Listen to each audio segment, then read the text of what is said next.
தமிழ்நாடு மாநில தேர்தல் ஆணையத்துக்கு அதிக அதிகாரங்கள் தேவையா என்பது குறித்து அதன் முன்னாள் ஆணையர் மலைச்சாமி மற்றும் ஓய்வு பெற்ற IAS அதிகாரி முருகன் கூறும் கருத்துக்களை இன்றைய ஆளுக்கு ஒரு நிமிடம் நிகழ்ச்சியில் பார்க்கலாம்.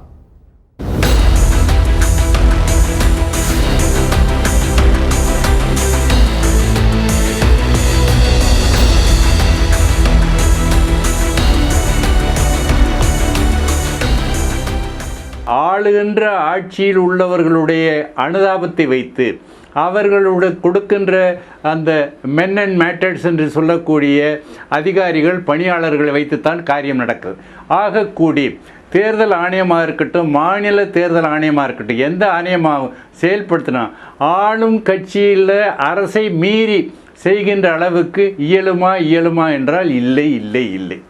என்ன இப்படி சொல்கிறீங்க அப்படின்னா, அதிகாரிகள், அதாவது மாநில தேர்தல் ஆணையத்தில் போடப்படுகின்ற அதிகாரிகள், மாநில தேர்தல் ஆணையத்தில் பணிபுரிகின்ற பணியாளர்கள் தைரியமாக, திறமையாக, துணிவாக எதையாவது செய்வது என்றால் அவர்களுக்கு ஒரு இமேஜ் ஏற்படும்.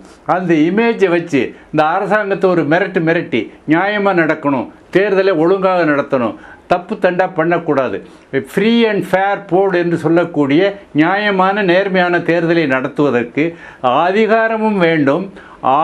அதிகாரத்தை கைக்கொள்கின்ற அதிகாரிகளுக்கு துணிவும் தைரியமும் வேண்டும், நேர்மையும் வேண்டும். இந்த மாநில தேர்தல் ஆணையராக வருபவர் அந்த மாநில அரசுக்கு வேண்டியவராக இருப்பார் என்பது எழுதப்படாத சட்டம். கிட்டத்தட்ட எல்லா மாநிலங்களிலும் இது நடக்கிறது. ஆனால் மக்கள் விழிப்புணர்ச்சியுடன் இருந்து பத்திரிகைகள், ஒளிக்காட்சிகள் எல்லாமே சேர்ந்து அங்கே எதுவும் ஒருதலை பட்சமான நடவடிக்கைகளை எடுத்தால் அதை பிரகடனப்படுத்துவது வழக்கம். அந்த மாநில தேர்தல் ஆணையத்துக்கு அதிக அதிகாரம் கொடுத்தாலும் குறைந்த அதிகாரம் இருந்தாலும் எதிர்க்கட்சிகள், தோற்பவர்கள் எப்பொழுதுமே இந்த குற்றச்சாட்டை சொல்வதுண்டு. முதலாக மாநில தேர்தல் ஆணையம் வரும்போது இதை சொன்னார்கள். மத்திய தேர்தல் ஆணையம் கூட அந்த காலத்தில், சேஷன் காலத்துக்கு முன்னால் இருக்கும்போது அரசுக்கு வேண்டியபடி நடக்கிறார்கள் என்றெல்லாம் உண்டு.